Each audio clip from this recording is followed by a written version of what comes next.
네, 오늘 보실 말씀은 마가복음 5장 35절부터 마지막 절까지입니다. 우리 다 같이 일어나셔서 한 절씩 교독하도록 하겠습니다. 아직 예수께서 말씀하실 때에 회당장의 집에서 사람들이 와서 회당장에게 이르되 당신의 딸이 죽었나이다. 어찌하여 선생을 더 괴롭게 하나이까? 예수께서 그 하는 말을 곁에서 들으시고 회당장에게 이르시되 두려워하지 말고 믿기만 하라 하시고 베드로와 야고보와 야고보 형제 요한 외에 아무도 따라옴을 허락하지 아니하시고 회당장의 집에 함께 가사 떠드는 것과 사람들이 울며 심히 통곡함을 보시고 들어가서 그들에게 이르시되 너희가 어찌하여 떠들며 우느냐? 이 아이가 죽은 것이 아니라 잔다 하시니 그들이 비웃더라. 예수께서 그들을 다 내보내신 후에 아이의 부모와 또 자기와 함께한 자들을 데리시고 아이 있는 곳에 들어가사 그 아이의 손을 잡고 이르시되 달리 다굼 하시니 번역하면 곧 내가 내게 말하노니 소녀야 일어나라 하심이라. 소녀가 곧 일어나서 걸으니 나이가 12살이라 사람들이 곧 크게 놀라고 같이 읽겠습니다. 예수께서 이 일을 아무도 알지 못하게 하라고 그들을 많이 경계하시고 이에 소녀에게 먹을 것을 주라 하시니라. 아멘. 말씀에 은혜 받아서 인사하면서 앉겠습니다. 말씀에 은혜 받으세요. 아멘. 달리 다굼이란 제목으로 말씀을 나누겠습니다. 어떤 사람이 우물에 빠졌습니다. 다행히 그 우물가에 있는 나무를 딱 붙잡고 매달렸는데 그 아래쪽을 보니까 물은 없고 독사들이 막 그 안에 득실득실 거리고 있었어요. 위를 보았더니 호랑이가 나타나서 자기를 이렇게 내려다보고 있습니다. 떨어지지 않으려고 그 나무를 이렇게 꼭 붙들고 있는데 어디선가 생쥐 한 마리가 나타나더니 그 붙들고 있는 나무를 갉아먹기 시작합니다. 여러분이 만약 이런 상황에 있다면 얼마나 불안하겠습니까?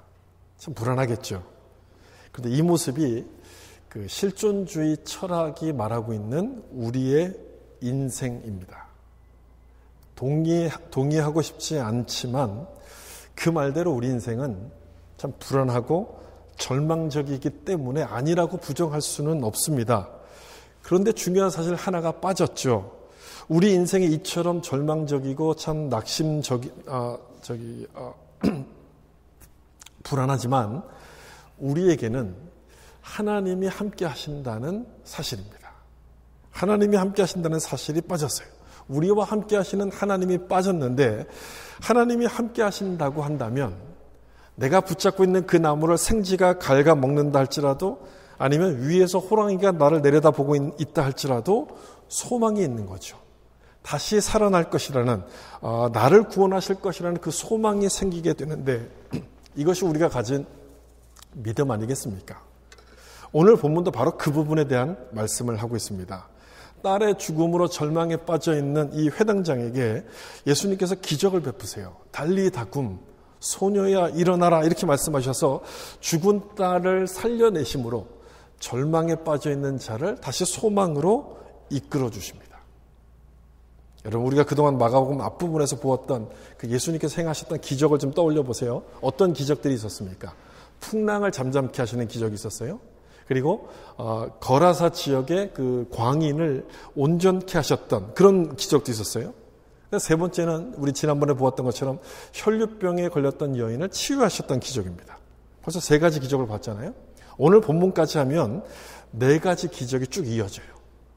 이 네 가지 기적을 딱 놓고 보면 공통점이 있습니다. 뭐냐면 이것들이 전부 다 우리가 두려워하는 것들이라는 거예요. 우리를 무섭게 만드는 것들이라는 거예요. 그 문제를 예수님께서 해결해 주셨다는 거예요. 갈릴리 바다의 풍랑은 자연재해 아니겠습니까? 여러분 요즘 얼마나 자연재해가 무섭습니까? 그 자연재해에 대한 문제를 주님께서 해결해 주세요. 그다음 광인을 온전케 하신 것은 영적인 문제에 대한 해결책이 되신다는 거예요. 그리고 혈류병에 걸린 여인을 치유하신 것은 육신의 질병을 주님께서 치유하신다는 거예요. 이 모든 것들이 우리를 두렵게 만드는 문제들인데 사실 이것들도 두렵지만 가장 우리를 두렵게 하는 것은 죽음일 겁니다. 죽는다는 사실일 거예요. 그런데 오늘 본문에서 바로 그 문제도 예수님께서 해결해 주세요. 그렇게 보면 이 네 가지 기적을 쭉 이어서 기록하고 있는 그 이유가 뭔지를 알 수 있겠죠. 우리를 절망시키는 이 모든 문제에 대한 해결책이 바로 예수 그리스도라는 것을 우리가 보여주는 거예요. 예수님이 해결책이 되신다는 거예요. 우리에게 이상한 습관이 있어요. 뭐냐면 믿어지는 것만 믿으려는 그런 습관이에요. 좀 더 정확히 말하면 믿고 싶은 것만 믿으려고 하는 습관입니다. 그리고 그것을 가리켜서 믿음이라고 생각을 해요. 근데 여러분 그렇지 않죠. 믿음은 그렇지 않습니다. 믿음은요, 믿을 수 없는 것을 믿는 게 믿음이에요. 누구나 다 믿는 것을 믿으면 그건 믿음이 아니잖아요. 믿을 수 없는 것을 믿는 것이고 이해가 되지 않아도 그것을 받아들이고 그것을 믿는 것이 믿음인데, 이상하게도 우리는 믿어지는 것만을 믿으려고 하고 그거를 믿음이라고 생각을 하고 있다는 거예요. 여러분, 제가 조금 전에 그 네 가지 기적, 우리가 살펴보았던 네 가지 기적을 설명드렸잖아요. 이 네 가지 기적 중에서 여러분들은 어디까지 믿어지십니까? 솔직히 말하면 이 네 가지 중에서 어디까지 믿어지세요? 어디까지 그럴 수 있겠다 싶은 기적은 어디까지예요? 풍랑을 잠잠케 하신 것, 또 광인을 이제 치유하신 것, 혈류병을 고치신 것, 여기까지는 그럴 수 있겠다 싶어요. 예수님이시기에 그럴 수 있겠다 싶은데, 마지막에 난 오늘 볼 이 야이로의 딸을 살리신 기적은 참 받아들이기 어려운 기적입니다. 생각할수록 참 이건 받아들이기 힘든 기적이에요.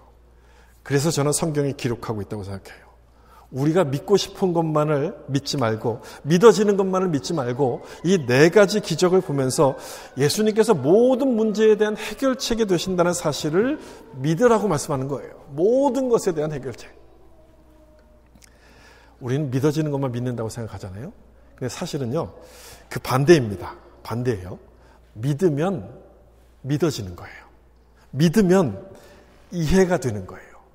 우리는 자꾸 거꾸로 안 믿어져서 안 믿는다라고 얘기하잖아요. 근데 그렇지 않아요. 반대예요. 믿으면 그게 이해가 돼요. 그것을 가리켜서 믿음이라고 말하는 것이거든요. 그럼 오늘 말씀을 기록한 것도 바로 그거예요. 이해가 되지 않아도 이 말씀을 내가 받아들이면, 믿으면 예수님께서 이 죽음도 통치하시는 그 능력을 가지신 분이라는 사실을 믿게끔 된다는 거예요. 이걸 받아들이면, 이걸 믿으면 이게 믿어진다는 거예요.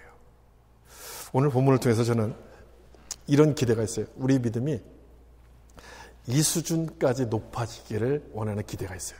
그런 마음으로 설교를 준비했는데 여러분들도 그런 마음으로 말씀을 좀 들으셨으면 좋겠어요. 내 믿음이 이 수준까지 높아지자, 이런 기대를 갖고 말씀을 좀 보시면 좋을 것 같아요. 첫 번째 말씀은 여기에 22절을 좀 보시면, 이 사건의 시작이 이제 22절부터 시작하는데, 회당장 중에 하나인 야이로라 하는 이가 예수를 보고 발 아래 엎드려. 회당장 야이로가 예수님을 찾아왔어요. 예수님을 찾아온 이유가 뭐냐? 그 다음에 이어져 23절. 간곡히 구하여 이르되 내 어린 딸이 죽게 되었사오니 오셔서 그의 위에 손을 얹으사 치료해달라. 자기의 어린 딸이 죽게 되었기 때문에 예수님을 찾아갔습니다. 이 사람은 회당장이에요. 그러니까 회당의 가장 큰 어른, 회당장이에요. 우리는 이 회당이 예배만 드리는 곳으로 우리는 그렇게 이해를 하는데, 유대인들에게는요, 이 회당이 삶의 중심이었어요. 그러니까 학교 역할도 했고요. 그 당시에는 법정인 역할도 했어요. 법정.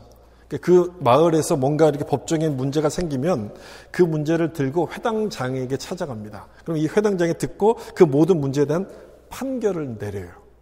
따라서 이 회당장은 그 마을에 있어서 가장 높은 어른이었습니다. 그 정도 위치라면 예수님을 찾아간다는 것이 참 쉽지 않았을 거예요. 왜냐하면 이때 예수님은 젊었어요.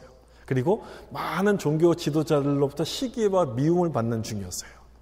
그런 상황 가운데서 이 예수님을 찾아가는 게 쉽겠습니까? 그렇지가 않았겠죠. 근데 22절을 보면 그냥 찾아간 게 아니라 예수님 발 앞에 엎드렸다, 이렇게 말씀합니다.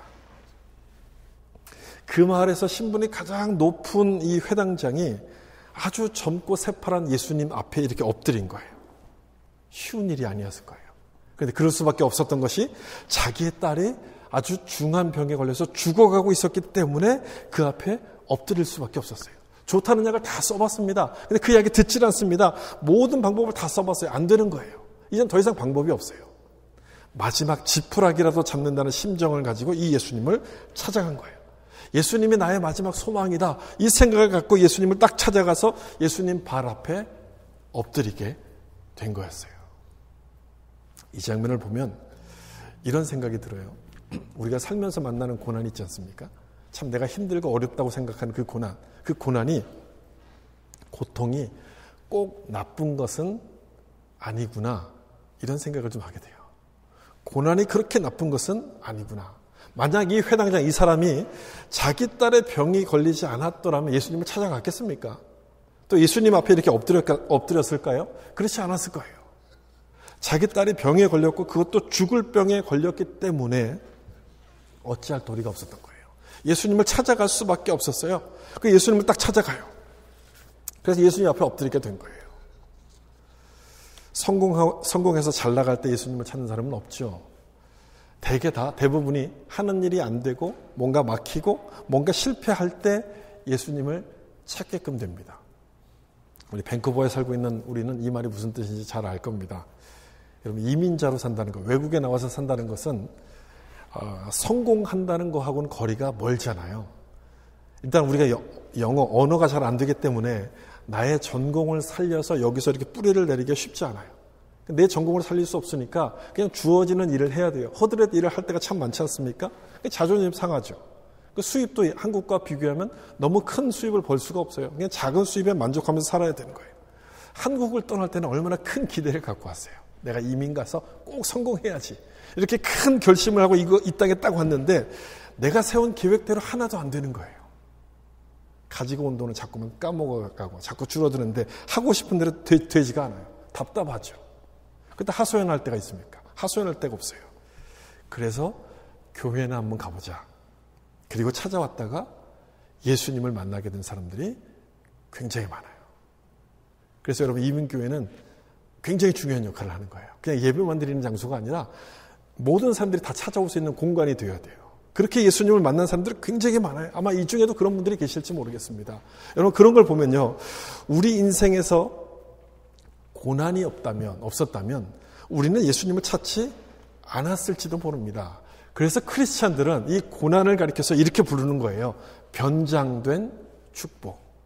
변장된 축복. 이렇게 우리는 고난을 부르는 거죠. 이 야이로도 마찬가지였어요. 이 야이로의 딸이 병에 걸리지 않았더라면 딸의 병으로 말미암아 이 야이로가 겸손해지기 시작합니다. 자기의 모든 신분을 내려놓고 그 겸손하게 예수님 발 앞에 엎드리기 시작했어요. 엎드렸어요.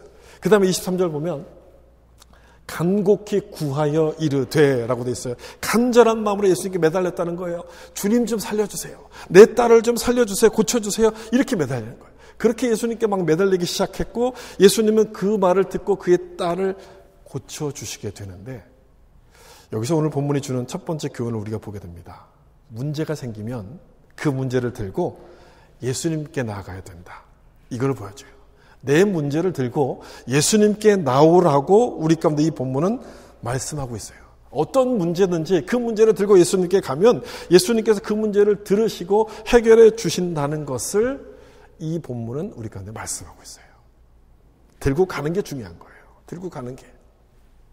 그런데 문제는 그게 잘 안 된다는 거예요. 알죠, 우리가. 예수님께 들고 가면 해결해 주신다는 것을 알아요. 아는데 그걸 잘 못합니다. 안 됩니다. 왜 안 됩니까, 여러분? 안 되는 이유가 뭘까요? 체면 때문에 안 돼요. 체면. 그놈의 체면 때문에. 이게 안 되는 거예요. 하고 싶어도 안 되는 거예요.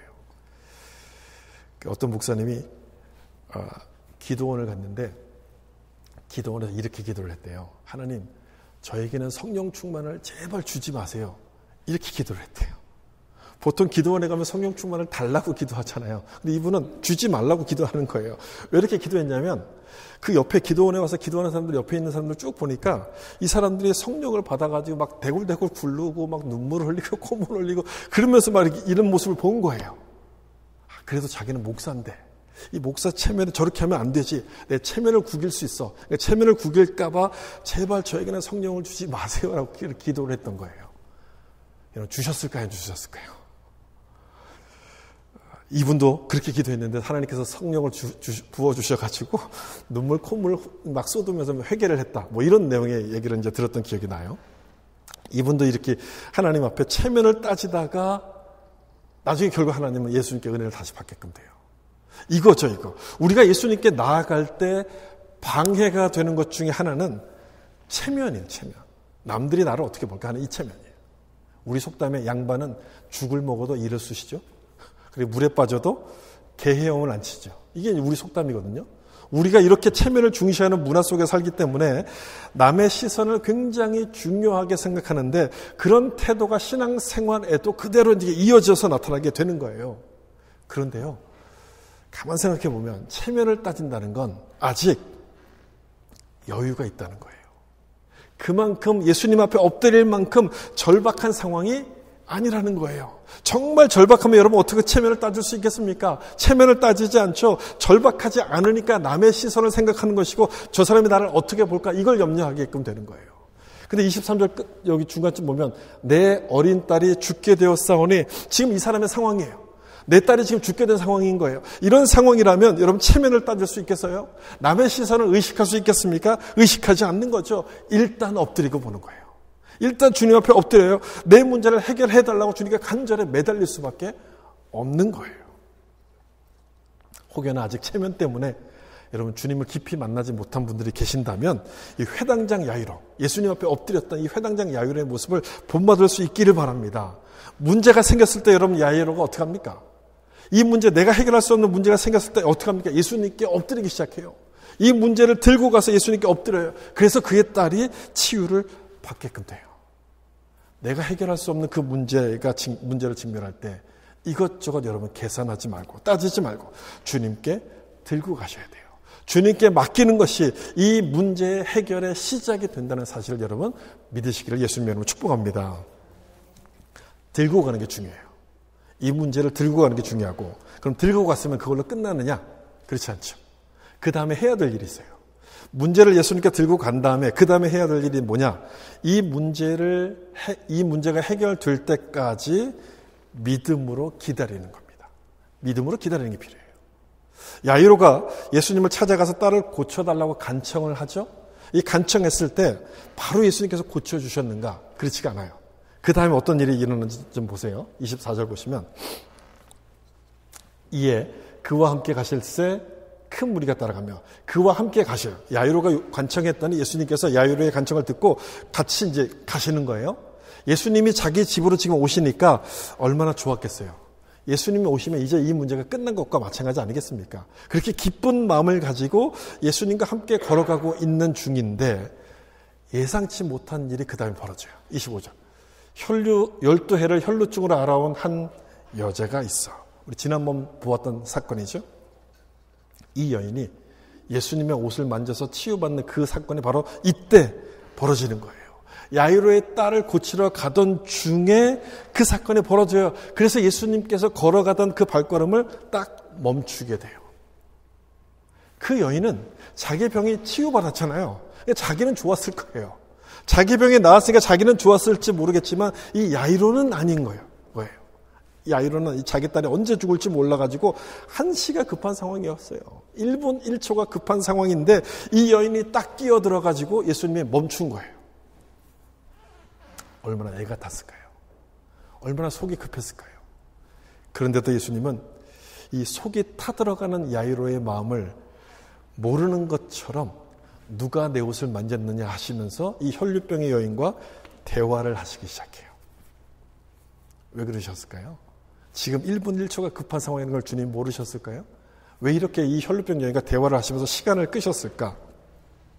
여러분 왜 그러셨을까요? 이 혈류병 여인이 더 야이로의 딸보다 더 중요하다는 거겠습니까? 저는 이렇게 생각해요. 예수님께서 이 야이로의 믿음을 테스트하신다. 야이로의 믿음을 테스트하신다. 저는 그렇게 생각합니다. 이 상황을 다시 한번 좀 이렇게 정리해 보세요. 야이로가 문제가 생겨서 그 문제를 예수님께 가지고 가요. 예수님께 맡겨요. 그랬더니 예수님께서 야이로와 같이 가시죠. 예수님께서 오신다는 얘기는 이 문제가 해결되는 중이라는 뜻이에요. 해결되어 가고 있는 중이라는 얘기예요. 그런데 혈류병에 걸린 여인이 갑자기 끼어들면서 멈춰요. 문제가 해결되는 것 같더니 딱 멈춰버린 거예요. 딱 서버린 거예요. 그러면 이 상황을 어떻게 봐야 될 것인가? 문제가 해결되다가 멈춘 것은 여러분 무슨 뜻이겠습니까? 기다리라는 뜻 아니겠어요? 왜냐하면 예수님이 다른 곳에 가신 것도 아니에요. 여전히 야이로와 함께 하신 거예요. 예수님이 그곳에 같이 계신 거예요. 그 얘기는 기다리라는 것 아니겠습니까? 예수님께 맡긴 것으로 끝난 것이 아니라 맡긴 다음에도 계속 주님을 붙드는 그 믿음, 인내가 필요하다는 것을 이 야이로에게 지금 보여주고 계신 거예요. 인내가 필요하다. 기다려야 된다. 이걸 보여주고 계신 거예요. 빨리 가야 되는데. 한시가 급한데 누가 예수님을 붙들고 막 말을 걸기 시작하면 화가 날 거예요. 화가 날 거예요. 속이 답답할 거예요. 성질이 급한 사람이라면 주님 뭐 하시는 거예요? 빨리 가셔야죠. 막 예수님 막 끌고 갔을 거예요. 그게 아니라면 저 사람을 저보다 더 사랑하시는군요. 나는 사랑하지 않는군요. 막 이 삐져가지고 그냥 포기했을지도 몰라요. 그런 상황이 지금 벌어진 거예요. 그랬으니 지금 이 상황은 야이로의 믿음을 테스트하고 있는 거예요. 지금 너가 나를 믿고 기다릴 수 있느냐? 포기하지 않고 인내할 수 있느냐? 그의 믿음을 테스트하고 계신 거예요. 여러분, 믿음은 그런 거 아닙니까? 믿음은 내가 할 것을 믿는 게 아니라 예수님이 하실 것을 믿는 게 믿음이에요. 예수님이 하실 것. 그러니까 예수님이 하신다는 것은 예수님의 뜻대로 이루어질 것을 믿는다는 얘기예요. 그럼 예수님의 뜻대로 이루어지기를 기다린다는 거예요. 믿음은 그냥 무조건 믿습니다가 아니라 예수님 뜻대로 행하실 것을 기다리는 게 믿음인 거예요. 그래서 믿음은 기다림과 똑같은 거예요. 예수님께서 이렇게 말씀하신 적이 없어요. 너희가 기도 한번 하면 그 모든 것들을 다 이루어질 것이다. 너의 모든 문제가 해결될 것이다. 이렇게 말씀하신 적이 없어요. 없는데 우리는 그렇게 이해를 해요. 내가 기도 한번 하면 바로 이 문제가 해결될 거야. 우리는 이렇게 이해해요.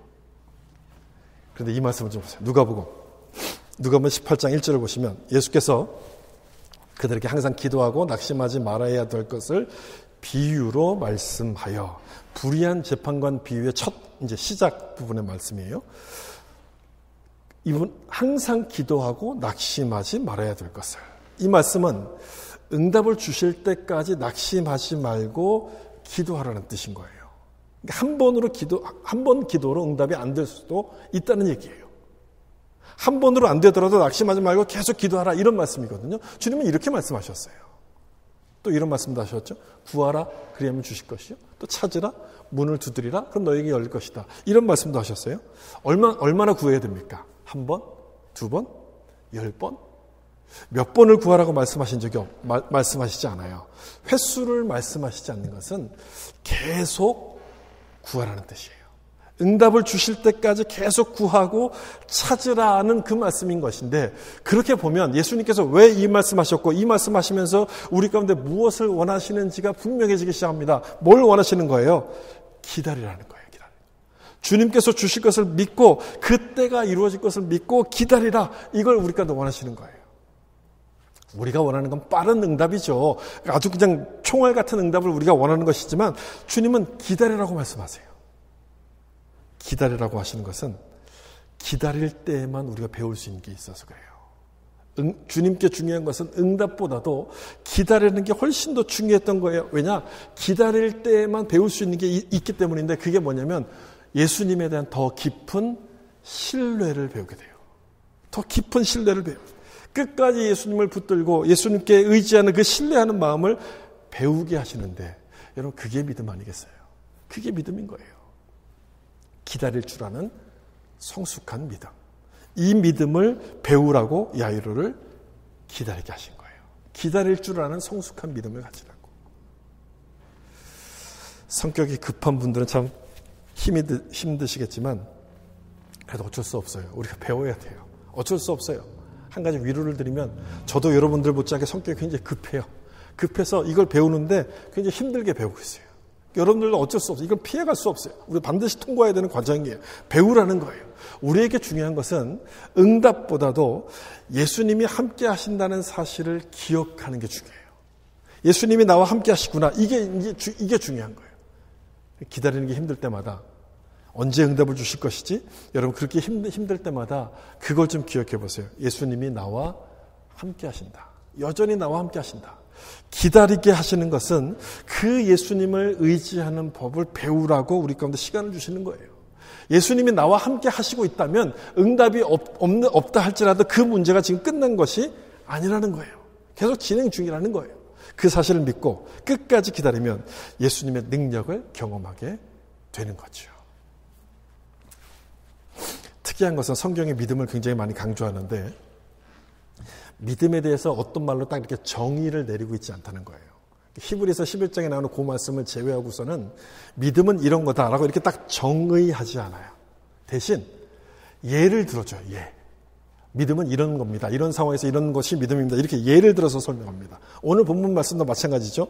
야이로의 딸을 고치러 가는 중에 혈루증에 걸린 여인이 가로막는 이 장면을 기록하면서 믿음을 설명하는 거야. 믿음은 뭐다? 믿음은 기다리는 거다.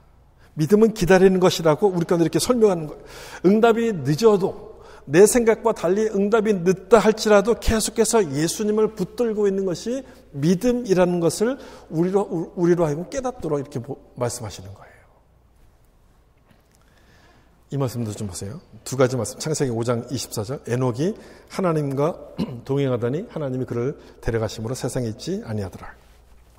6장 9절, 창세기 6장 9절에는 노아는 의인이요 당대의 완전한 자라.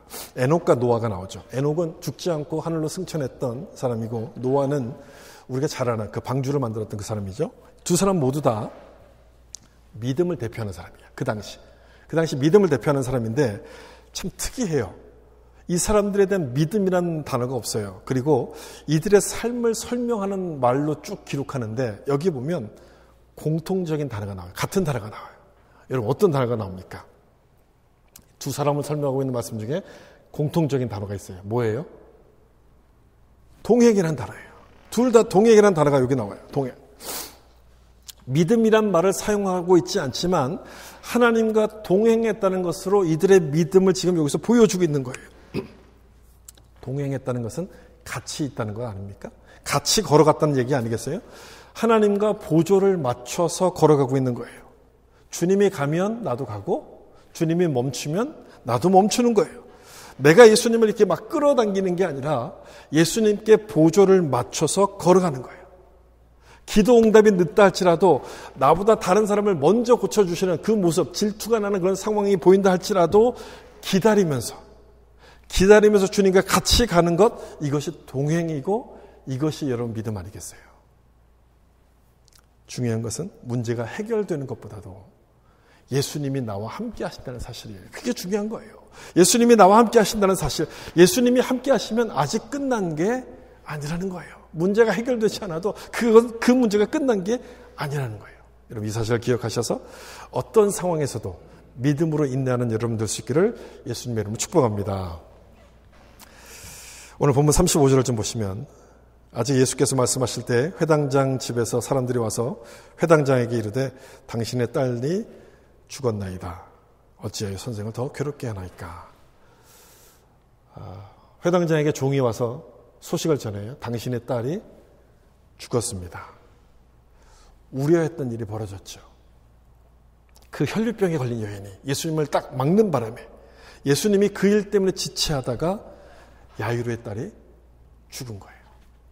그래도 예수님을 믿고 기다렸는데, 그래도 뭔가 예수님이 하실 수 있을 거라 생각하고 기다렸는데 결과는 최악이에요. 딸이 죽었어요. 딸을 살려보기 위해서 예수님을 찾아갔던 것인데 그 딸이 죽었어요. 이제는 소망이 끊어졌죠. 남은 소망이 아무것도 없는 것이죠. 모든 소망이 다 사라져 버렸는데 이때 예수님께서 뭐라고 말씀하시냐면 이렇게 말씀하세요. 36절 보시면 예수께서 그 하는 말을 곁에서 들으시고 회당장에게 이르시되, 같이 한번 읽겠습니다. 두려워하지 말고 믿기만 하라 하시고, 이렇게 말씀해요. 옆에서 막 이제 딸이 죽었다는 소식을 전하는 것을 예수님이 들으신 거예요. 그러면서 하시는 말씀이 두려워하지 말고 믿기만 하라, 이렇게 말씀하세요. 이걸 보면 야이로가 두려워하고 있었던 거죠. 왜 안 그랬겠습니까? 자기 딸이 죽었는데, 그렇게 아끼는 딸이 죽었는데 두려운 마음이 생기는 것은 당연하죠. 세상이 끝나버린 것 같고 소망이 끊어진 것처럼 그랬을 거예요. 그래서 두려워했을 거예요. 그때 예수님께서 두려워하지 말고 그 다음 뭐라고 말씀해요? 믿기만 하라고 말씀하시는 거예요. 두려워하지 말고 믿기만 하라. 이런 어리석은 거 많이 보았던 말씀 아닙니까? 갈릴리 바다에서 풍랑 속에 있던 제자들에게 예수님께서 이렇게 말씀하시지 않았어요? 어찌하여 무서워하느냐? 어찌하여 믿음이 없느냐? 이렇게 말씀하셨어요. 무서워하느냐? 믿음이 없느냐? 두려워 말고 믿으라. 그거 같은 말씀을 그때 하셨던 거예요. 두려움과 믿음은 반대가 되는 개념이에요. 두려움이 생기면 믿을 수가 없죠. 거꾸로도 마찬가지예요. 믿지를 못하면 두렵기 시작해요. 두려우면 믿지를 못하지만 반대로 믿지를 못하면 두려워지기 시작해요. 우리가 늘 하는 얘기는 이런 상황에서 어떻게 내가 믿어? 이런 얘기를 해요. 이런 상황에서 어떻게 예수님을 믿어? 두려워서 나는 믿지 못한다라고 이야기하는데 아닙니다. 여러분, 반대예요. 내가 믿지 못하기 때문에 두려운 거예요. 38절 말씀 보면 믿기만 하라 이렇게 되어 있습니다. 이 말을 영어 성경에서 뭐라고 되어 있냐면요. Just believe라고 되어 있어요. Just believe. 믿을 수 있다는 거예요? 믿을 수 없다는 거예요? 믿을 수 있다는 거예요. 그냥 믿기만 하라. 믿을 수 있다는 거예요. 두려움에 끌려가지 말고 두려움에 지지 말고 믿으라는 거예요. 믿으라. Just believe. 현재형이거든요. 현재형. 지금 이 상황에서 믿으라는 거예요. 과거를 보지 말고 딸이 죽은 것은 과거 사건이에요. 과거를 보지 말고 지금 이 순간에 믿어라. 현재 명령형을 말씀하고 있는 거예요. 상황이 끝난 것 같을지라도 모든 상황이 다 해결되지 않는 것처럼 보여도 계속 믿어라. 최악의 상황에도 최선의 주님을 믿으라는 그 말씀인 거예요. 예로는 딸이 병에 걸리자 예수님을 찾아왔죠. 예수님이 치료하실 것이라고 믿었던 거예요. 그의 이제 이 모든 이제 행동은 믿음으로 시작을 한 거예요. 믿음으로 예수님을 찾아왔으니 시작했으니 이제 남은 건 뭡니까? 그 믿음을 끝까지 지키는 거예요. 믿음으로 시작했는데 딸이 죽었어요. 그럼 거기서 포기해야 될 것인가? 아니에요. 그 믿음을 끝까지 지키는 거예요. 상황은 최악이지만 그래도 그럴수록 더욱더 주님을 붙들어야 되고 믿음을 붙들어야 돼요. 예수님이 뭐라고 하세요? 믿기만 하라고 말씀하잖아요. 이게 예수님의 말씀이에요. 믿기만 하라고 말씀하잖아요. 믿음을 붙들라는 거예요. 최악의 상황에도 예수님을 붙드는 그 믿음을 붙들라고 말씀해요. 그때 그렇게 예수님을 믿었을 때 그때 기적이 일어나게 돼요. 끝까지 믿었을 때 이 딸이 살아나게 되는 기적이 일어납니다. 여러분 그 다음 말씀 보세요. 5장 41절 같이 한번 읽어볼까요? 그 아이의 손을 잡고 이르시되 달리 다금하시니 번역하면 곧 내가 소녀에 일어나라 하심이라. 아멘. 죽은 딸이 살아났어요. 죽은 딸이 일어났어요. 끝까지 믿었을 때, 믿음을 놓지 않았을 때 드디어 기적을 보게 된 거예요. 딸이 죽었다는 소식을 들었을 때 얼마나 절망적이었겠어요. 여러분, 죽음은 우리를 절망시키죠. 절망시키지만 예수 믿는 사람들에게는 부활의 기회가 되는 거예요. 부활의 기회가 되는 거예요. 딸이 죽었다는 그 소리에 대한 예수님의 응답은 뭡니까? 부활이었어요. 부활. 죽음은 절망적이지만 예수 믿는 사람들에게는 부활의 기회가 되는 것이에요. 그래서 우리를 절망케 하는, 예수님은 우리를 절망케 하는 모든 문제에 대한 응답이 되신다는 사실을 보여주신 거예요. 이 야이로의 죽은 딸을 살리심으로 말미암아 예수님은 죽음까지 다스리시는 권세가 있는 분, 그 권세를 가지신 분이 예수님이라는 사실을 보여주시는 거예요. 여러분, 우리가 가장 두려워하는 이 죽음을 예수님께서 다스리신다면 그 죽음 앞에서 우리가 두려워할 필요가 있어요. 그럴 필요가 없죠. 예수님께서 죽음을 다스리신다면 우리는 어떤 것에도 절망할 필요가 없는 거예요. 예수 믿는 우리에게는 이 죽음이 부활의 기회가 되기 때문에, 절망이 아니라 소망의 기회가 되기 때문에 두렵지 않게 되는 것인데, 이렇게 믿음이 두려움을 이기게 하는 거예요. 이런 상황에서 내가 어떻게 믿어? 아니에요, 여러분. 그런 상황에서도 믿으면 두려움을 이기는 거예요. 믿음이 두려움을 이기게 하는 거예요. 예수님께서 죽은 자를 살리셨던 일이 또 한 번 있었죠. 나사로 아닙니까? 나사로가 죽었을 때 그 나사로의 무덤 앞에서 예수님께서 이렇게 말씀하셨어요. 나는 부활이요 생명이니 나를 믿는 자는 죽어도 살겠고 죽어도 살겠고, 그렇게 말씀하신 다음에 이어서 하신 말씀이 뭐냐면 내가 믿으면 하나님의 영광을 보리라, 그렇게 말씀하셨어요. 너가 믿으면, 죽음이란 최악의 상황에서도 너가 예수를 믿으면 하나님의 영광을, 기적을 보게 된다라고 말씀하셨던 거예요. 야이로가 바로 그 기적을 본 거예요. 야이로가. 최악의 상황에서도 이 야이로는 예수님을 믿었어요. 예수님을 신뢰했을 때 달리다굼의 기적을 보게 돼요. 달리다굼은 소녀야 일어나라, 이런 뜻이에요. 예수님은 이 죽은 소녀를 보면서 죽은 게 아니라 잔다라고 말씀하시면서 달리다굼이라고 외치시죠. 죽은 게 아니라 잔다, 이렇게 말씀하셨어요. 여러분, 이 말씀을 가만 생각해 보시면 엄청난 말씀 아닙니까? 죽은 사람을 놓고 잔다라고 말씀하시는 거예요. 여러분, 엄청난 것 아니겠어요? 여러분, 이 말씀이 무슨 뜻이겠습니까? 우리에게는 죽음이 끝이고 절망이고 모든 것이 끝나버리는 순간이지만 예수님께는 그게 아니라는 거예요. 예수님께 그게 아니라는 거예요. 죽은 것은 자는 것과 똑같다는 거예요. 그래서 이 죽은 소녀에게 달리다굼이라고 말씀하심으로 말미암아 죽은 이 소녀가 잠에서 깨어나듯이 일어나게 돼요. 잠에서 깨듯이 일어나요. 아무리 불가능한 상황이라 할지라도 달리다굼이라고 말씀하시면 가능해진다는 거예요. 아무리 해결되지 않는 그 상황이라도 주님께서 달리다굼이라고 말씀하시면 그 상황이 풀어지게 된다는 것인데, 여러분 믿으십니까? 주님이 말씀하신 그런 일들이 일어나는 거예요. 이걸 우리가 믿어야 되는 거예요. 달리다굼의 기적은 예수님의 능력을 믿는 사람에게만 일어납니다. 그 능력을 믿는 사람에게만. 최악의 상황에서도 최선의 주님을 믿을 때 달리다굼의 기적이 일어난다는 사실을 여러분 믿으시길 바랍니다. 제가 서두에서 말씀드린 것처럼 우리가 살다 보면 우물에 빠진 것처럼 좌절되고 절망스러운 상황을 만날 때가 있어요. 위에서는 호랑이가 내려다보고 밑에는 독사가 득실득실돼요. 내가 떨어지기만을 기다리는 거예요. 내가 겨우 붙잡고 매달려 있는 이 나무를 어디선가 나타난 생쥐가 이 나무를 막 갉아먹기 시작해요. 그래서 언제 떨어질지 모르는 참 불안감 속에 삽니다. 혹 지금 그런 상황 가운데 있는 분들이 여기 계실지도 모르겠어요. 참 절망스럽죠. 참 낙심이 되죠. 누구에게 뭔가 부탁을 할 수도 없는 그런 순간, 그런 상황들이 참 있을 거예요. 여러분, 그런 상황을 맞닥뜨릴 때 이걸 좀 기억하시면 좋겠어요. 나에게는 그래도 예수님이 계신다. 예수님이 함께 하신다. 절망한 채로 주저앉아 있는 우리들에게 예수님께서는 이렇게 말씀하실 거예요. 달리다굼, 나의 사랑하는 자야 일어나라. 내 사랑하는 딸아 주저앉은 곳에서 일어나라. 달리다굼 일어나라. 이렇게 말씀하실 거예요. 여러분, 그 주님의 음성을 한번 들어보세요. 주님께서 나에게 말씀하시는 그 음성이 들리지 않습니까? 그 음성을 좀 들어보세요. 그 음성이 들리면 우리는 일어서게 될 거예요. 주저앉은 그 자리에서 벌떡 일어설 거예요. 우리를 이렇게 세우시는 분은 바로 예수님이고 예수님의 말씀이에요. 예수님의 말씀이 우리를 이렇게 세우시게 되는데, 그 말씀을 믿고 나를 두렵게 하는 그 상황을 향해서 달리다굼 이렇게 선포해 보세요. 아무리 말해도 믿지 않는 내 배우자, 또 아내, 남편, 예수님께 나오지 않는 그 정말 이렇게 영적으로 죽어있는 그 배우자를 향해서도 여러분 달리다굼이라고 선포해 보세요.